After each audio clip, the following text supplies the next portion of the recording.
목사님들, 오늘 저희가 이렇게 만나서 이렇게 대화를 하는 것은 지금 세상에 재탄이 되고 또한 교계에서도 문제가 되고 있는 세습에 대한 문제를 가지고 대화를 하고자 합니다.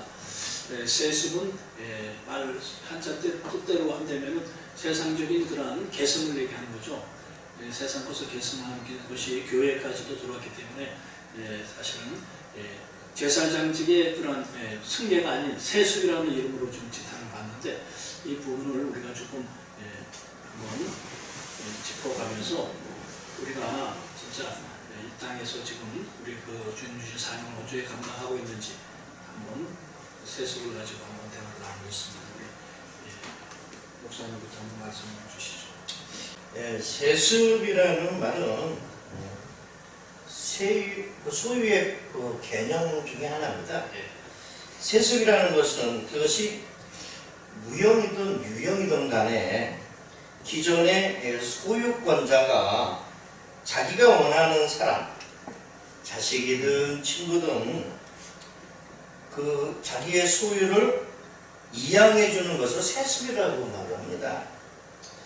교회 목회자는 어떠한 경우라도 그 교회의 재산이나 그 신분상 소유권자가 될 수는 없다고 하는 것입니다. 어떤 목회자가 내가 젊은 나이에 고생을 해서 지금 이만큼 큰 교회를 이루었다고 해서 또 과거에 어렵고 힘든 가운데 그 정말 보잘것없는 교회, 작은 교회였던 교회를 이만큼 큰 교회를 이뤘다고 해서 성장시켰다고 해서 어떤 주장을 한다면 그것은 참으로 서글픈 일이라고 생각을 합니다. 교회는 오로지 주님의 교회일 따름입니다.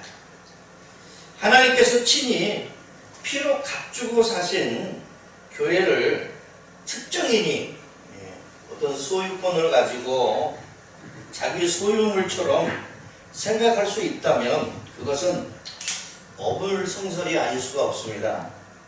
목회자는 정말 어느 누구도 정말 하나님 말씀을 따르고 그의 말씀에 입에 대지 아니한 주님의 종이 되어야 된다는 사실을 강조하고 싶습니다. 어느 누구도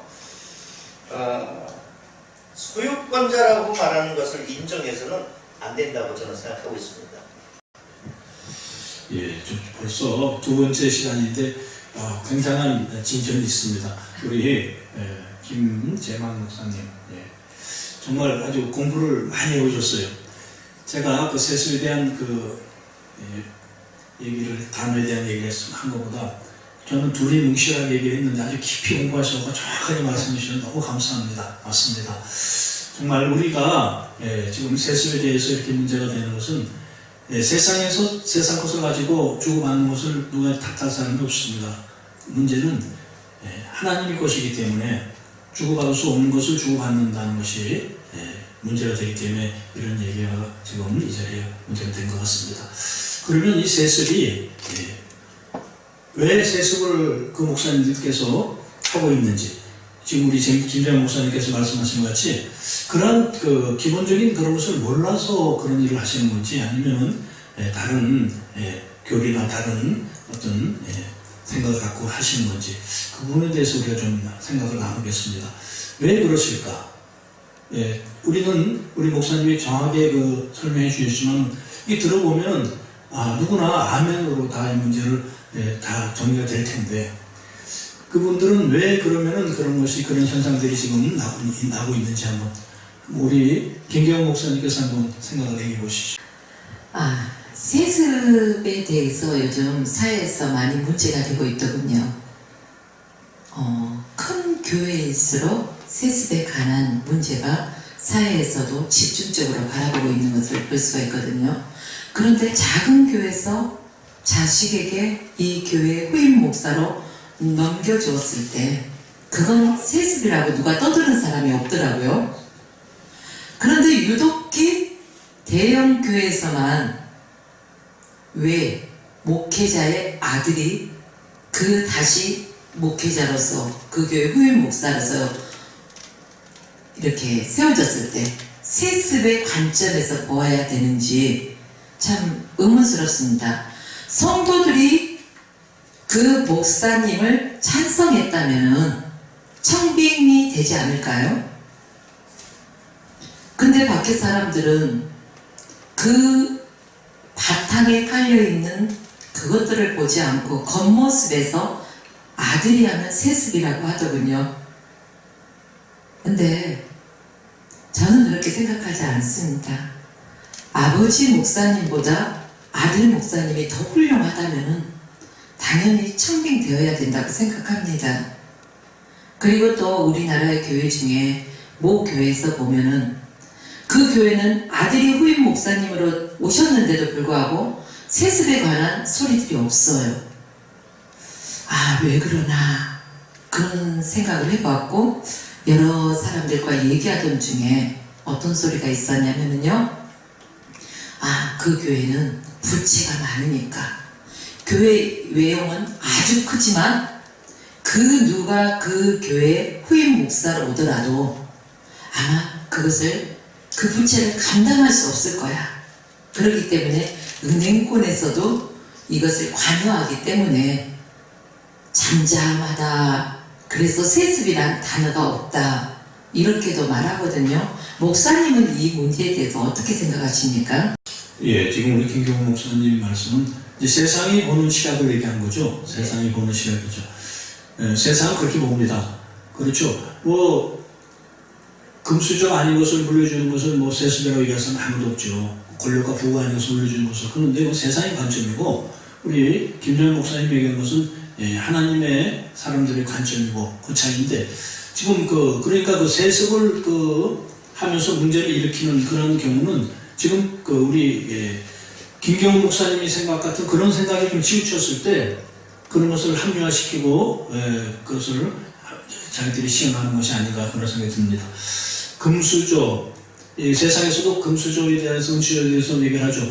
그 비난하고 하면서도 부러워하는 것이 그런 일이에요. 그렇죠. 예. 그러니까 한국 교회에서도 부러워하면서도 내가 못하니까 그것을 갖다가 비판한다면 그건 세상 사람들의 관점이고 시각이고요. 우리는 그런 쪽에서 그런 것을 얘기하는 것이 아니라 성경에서 얘기하는 이 세습, 그러니까는 성경에서 구약에서 그 아론의 제사장들은 다 세습을 했죠. 자식들이 이걸 이어갔습니다. 그러나 예수님께서 이 땅에 오시고 마지막 제사장이고 영원한 제사장, 최인적인 제사장으로서 그 임무를 다 완수하신, 다 이루신 후에 이제는 우리가 드리는 이 제사가 제사장적인 제사가 아닌 예배, 감사 예배로서 우리가 좀 이것이 주일 예배도 그런 의미에서 우리가 안식일에서 바뀌지 않았습니까? 그분의 부활을 기념하는 주일 예배가 된 것이고, 그러니까 그리스도인이라면은 그리스도인으로서의 그 길을 가는 것이 그리스도인이죠.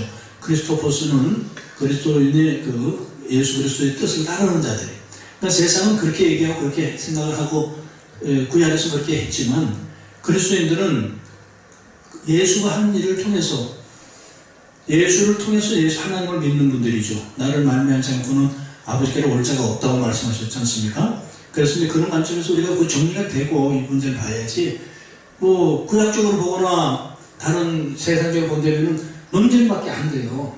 서로가 네 말이 맞냐 내 말이 맞냐 이런 것을 하자는 것이 아니고, 지금 우리가 얘기하는 것은 우리가 그리스도인으로서의 빛과 소금 역할을 감당하기 위해서 왜 우리가 빛과 소금이 못되느냐, 이런 문제가 세상을 시끄럽게 하고 우리가 이런 문제에 자꾸 노출되다 보니까 세상 사람들 손가락질을 받고 니들부터 잘해라는 그런 비판을 들을 때 이런 문제 해결돼야 되기 때문에 지금 이런 자리를 만들었습니다.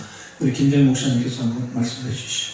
근데 세습하는 교회에 가서 질문을 이제 기자로서 질문을 하면 이런 대답을 많이 합니다.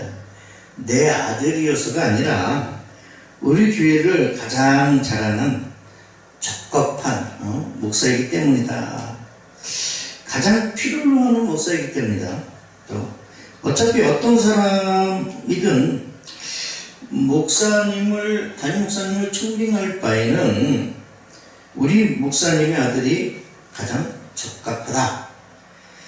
만일 그렇게 하는 것이 하나님의 뜻이라면 기자님은 어떻게 뭐라고 답변하겠습니까? 하고 제가 어떻게 보면 그 코너에 몰릴 때가 갑자기 대답을 멈춰할 때가 있습니다. 남의 교회가 결정한 일에 왜 기자님이 간섭하십니까? 하고 따지고 오기도 합니다.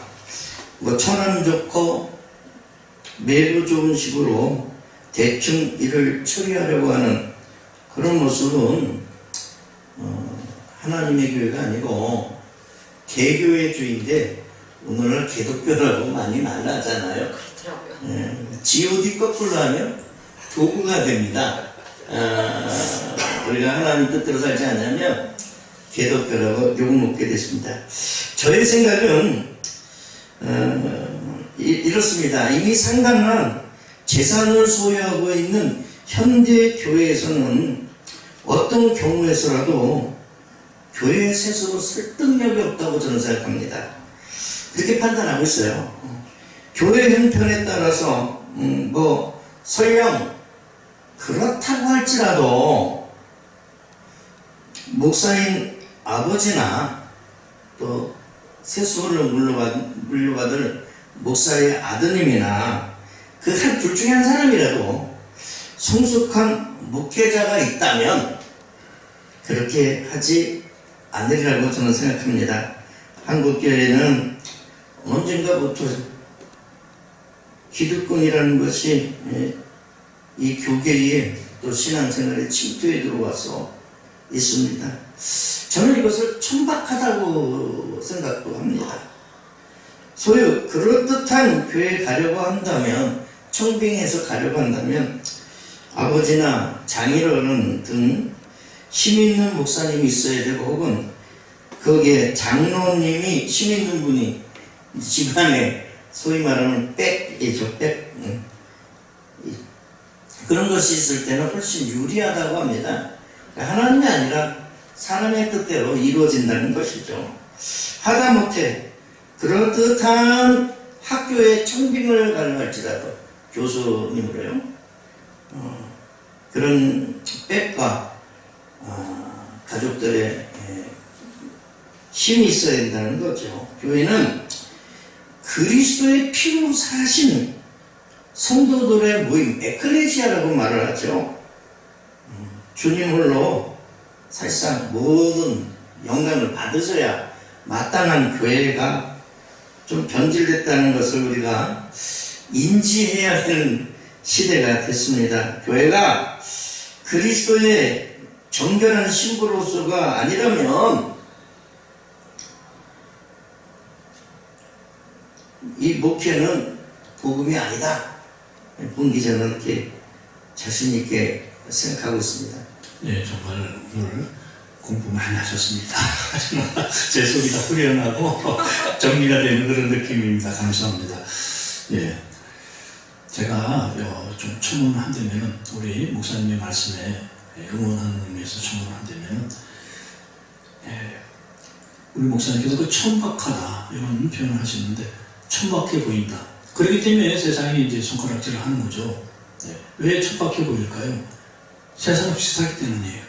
그러니까 재벌의 승계 방법과 비슷하기 때문에, 재벌들도 우리나라 재벌들이 뭐 3%, 1%, 2, 3%짜리 그런 지분을 가지고 그 정치를 지배하는 것은 그 여러 가지 그런 그 세무적이나 여러 가지 그 주가 뭐 조작이나 이런 걸 통해서 그런 것들이 많이 밝혀지지 않습니까? 그리고 어릴 때부터 주식을 불려줘서 뭐 한다든가 여러 가지 방법이 있어요.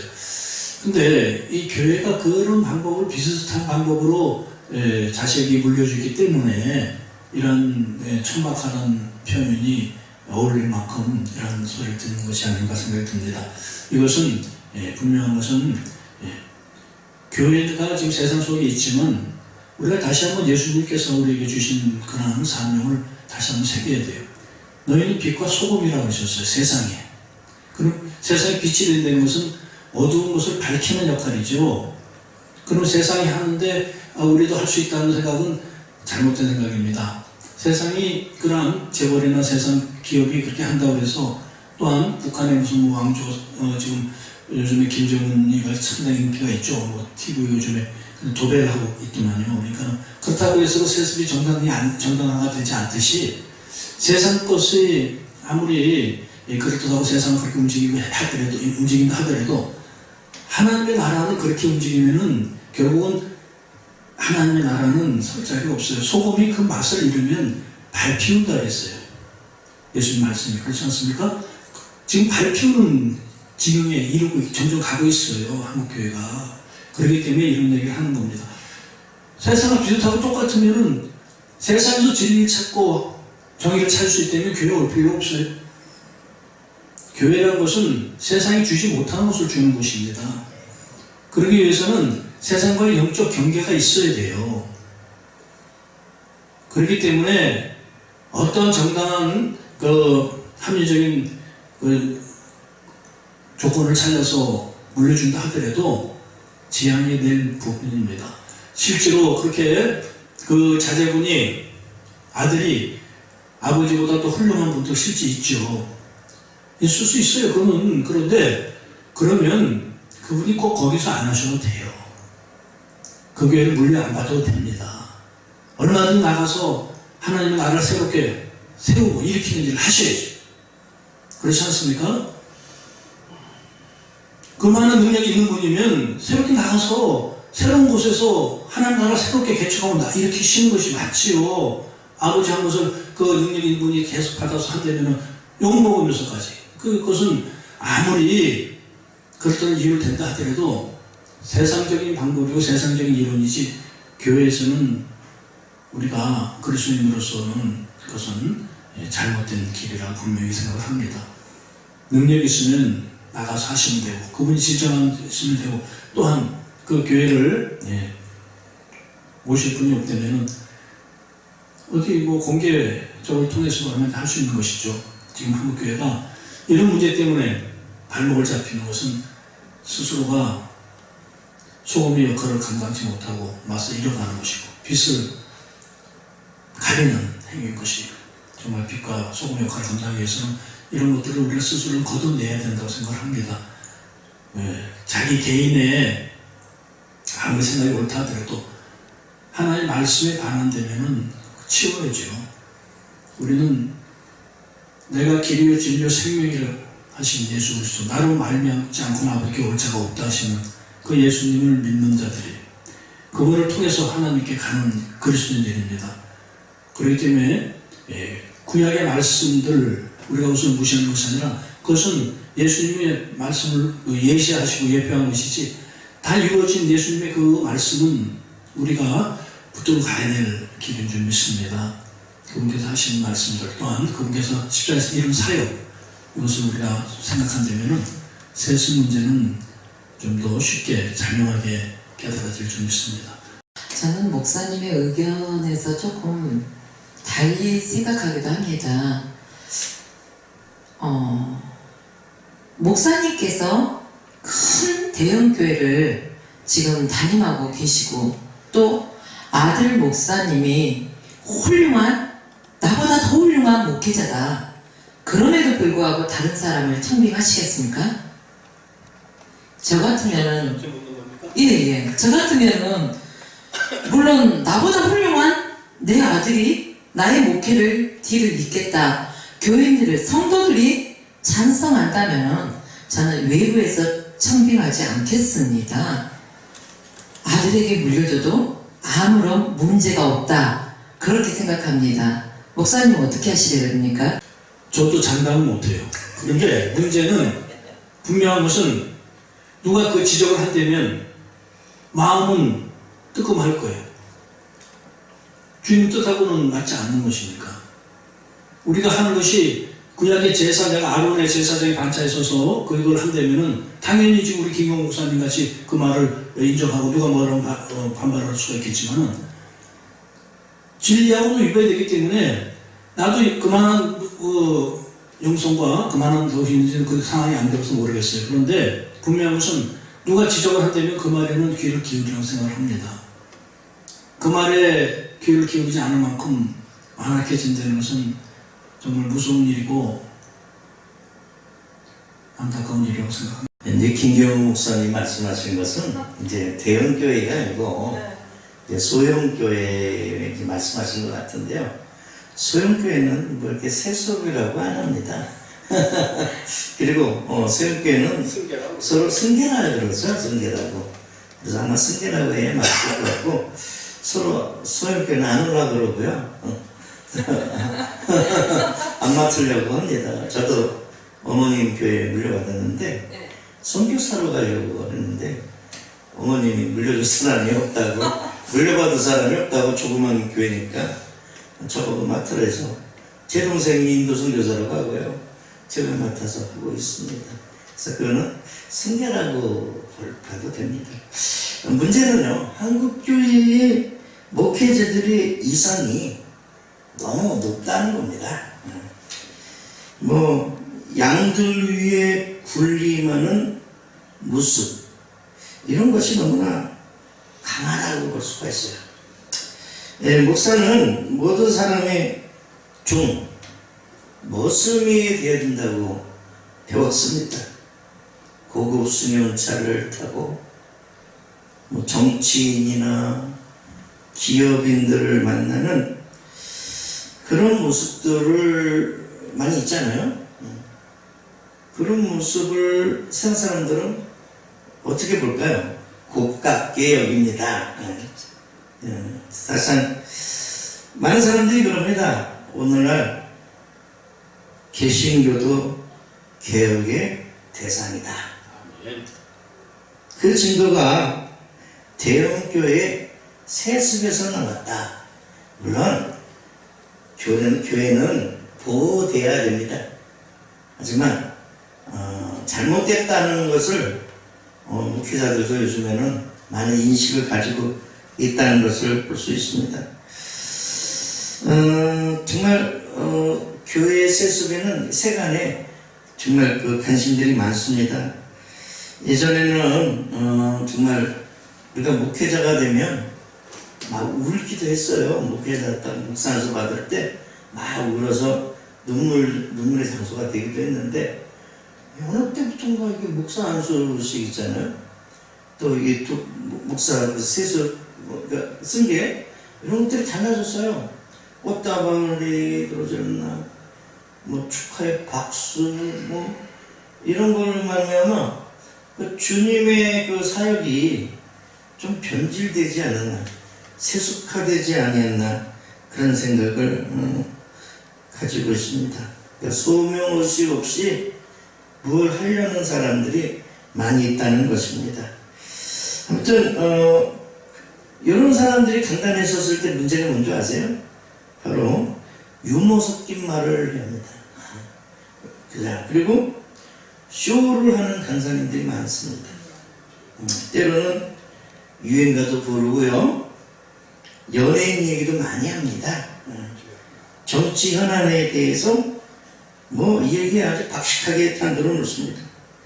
청중을 즐겁게 하기 위해서는 뭐 광대가 되고요, 연예인도 됩니다.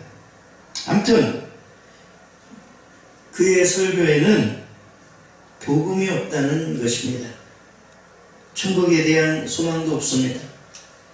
우리 죄를 사하기 위하여 흘리신 예수의 피, 그 희생도 관심이 없습니다. 더욱 놀라운 것은 거기에 하나님이 안 계시다는 겁니다. 또 하나님이 존재하지 아니하시기 때문에 무서울 게 없다는 겁니다. 뭐 성공학 강의, 또 뭐 심리학적 분석으로 성도들을 이끌다 보니까 성도들이 예배를 끝나면 딱 나갈 때 뭔 말씀을 은혜를 받았지? 다 잊어버리고요, 우스갯소리 있죠, 농담한 소리, 그거는 기억한다고 합니다. 이게 하나님이 원하시는 것일까요? 목회자를 바라보는 눈이 예전 같지는 않다는 것을 본 기자는 밝히는 바입니다. 예, 감사합니다. 이제 싹군 목사 분별법까지 말씀해 주셨는데, 근데 문제는 그렇게 말씀하시면 그냥 많은 분들이 섞는 것 같아서 그런데 그래요. 근데 이제 저도 아까 우리 기경 목사님께서 말씀하실 때 저도 자신 못한다 이런 말씀을 드렸어요. 예, 솔직한 얘기입니다. 근데 내가 순교할 수 있는가 없는가를 내가 지금 판단할 수 있는 건 아니죠. 분명한 것은 우리가 말씀에 서고자 노력하고 주님의 뜻을 따르고자 하는 그것이 세상 것에 대한 유혹보다 더 강해야 된다고 생각합니다. 세상적인 그런 물질력의 권세, 이것이 예수님께서 광야에서 받은 세 가지 시험이라고 생각합니다. 그 시험을 예수님께서는 이기시고 그 대안을 우리에게 분명히 주셨지요. 돌을 떡으로 만들어 먹지 말라고 그러셨어요. 하나님의 말씀으로 살라고 말씀하셨습니다. 우리가 이런 그 세습을 한다는 것은 좀 더 영적으로 우리가 깊이 들어간다면 돌을 결국 떡으로 만드는 결과입니다. 그것은 물질이 아니었잖아요. 하나님의 주신 그런 능력과 권세는 물질이 아니었는데 그것을 물질을 만들어서 그것의 마음을 빼앗기기 위해서 결국은 그것을 아까 우리 김기영 목사님 지적하신 같이 많은 분들이 그 유혹과 그것에 벗어나지 못하고 팔에 안으로 붙는다고 자식에게 주고 싶은 이것은 하나님 뜻보다는 세상의 유혹이 무너진 모습이거든요. 그래서 그것을 우리가 얘기를 하는 것입니다. 이제 우리는 예수님께서 광야에서 세 가지 시험, 그걸 우리가 좀 더 우리가 좀 붙들고 있으면은 이런 전부 거기서 파생되는 문제들 같아요. 결국은 물질의 문제, 돌을 어떻게 해서라도 떡을 만들고자. 돌 아니라 뭐래도 돈 된 데는 다 바꿔요. 뭐 기도해주고 돈 받고, 뭐 그게 좀 우리가 그런 세상에 정치에서 많이 봤지만 교회에서도 그걸 많이 하지 않습니까? 이런 짓들, 물질을 바꾸는 짓들, 떡으로 만드는 거. 또한 두 번째 시험에서는 그 성전에서 뛰어내리라고 하는 그 사탄의 유혹이 저는 이렇게 많은 곳에서 보면은 많은 목사님들이 설교를 보면은 뛰어내렸다가 자랑하는 걸 너무 많이 봐요. 어디 가서 뭘 고쳤다, 무슨 문제를 해결했다, 자기는 어떤 은혜를 받고 어떤 기적을 체험했다. 그런 감정과 설교를 할 때, 아, 저분이 과연 예수님께서 주 너희 하나님 시험하지 말라고 그러셨는데, 그렇게 저렇게 자랑해도 될까? 그런 모습. 또 하나는, 권력에 무릎 꿇지 말라는 거죠. 주 너희 하나님만을 경배하려는. 그러나 지금 이런 세수 문제도 보면은 이것을 세상 법으로 해결하려고 세상에 하는 거. 이거 세상에 경배하는 법에 경배하는 일입니다.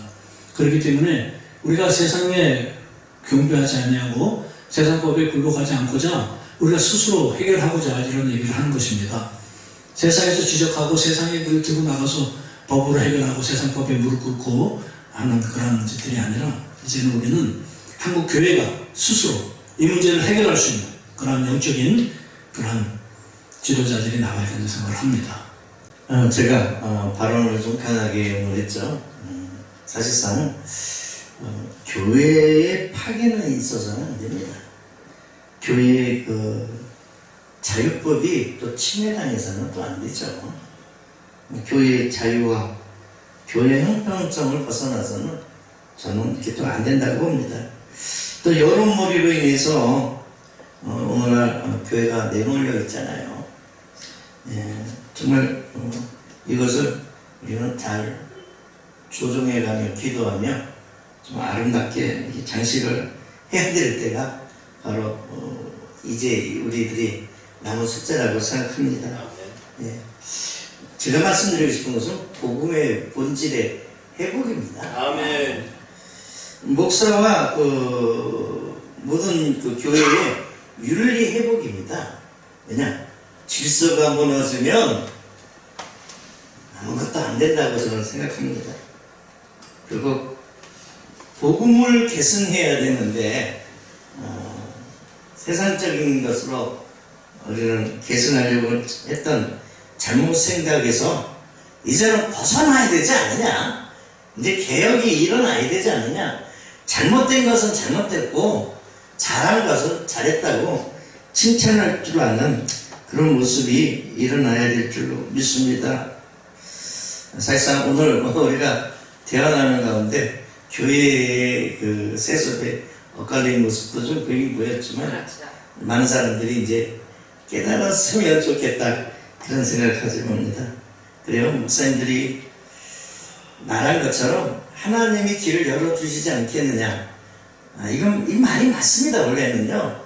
근데 이것을 갖다가 자기 뜻대로 이렇게 풀이를 해서 이게 하나님이 길을 열어주지 않겠느냐 이렇게 나간다면 어불성설이 됩니다. 우리는 하나님 뜻대로 살아서 하나님이 열어주시면 그 길을 걸어가면 될 줄 믿습니다. 목사님 마무리해 주시죠. 예, 감사합니다. 예, 두 번째 만남에서 벌써 내실 있는 이런 대화가 와가는 것은 너무 감사하고요. 마무리한다면 우리 목사님 지적하시고 말씀하신 것 같이 이제 우리는 항상 말씀을 회복을 얘기하지만 그 회복의 본질을 좀 더 우리가 좀 더 깊이 묵상하고 집중해야 된다고 생각을 합니다.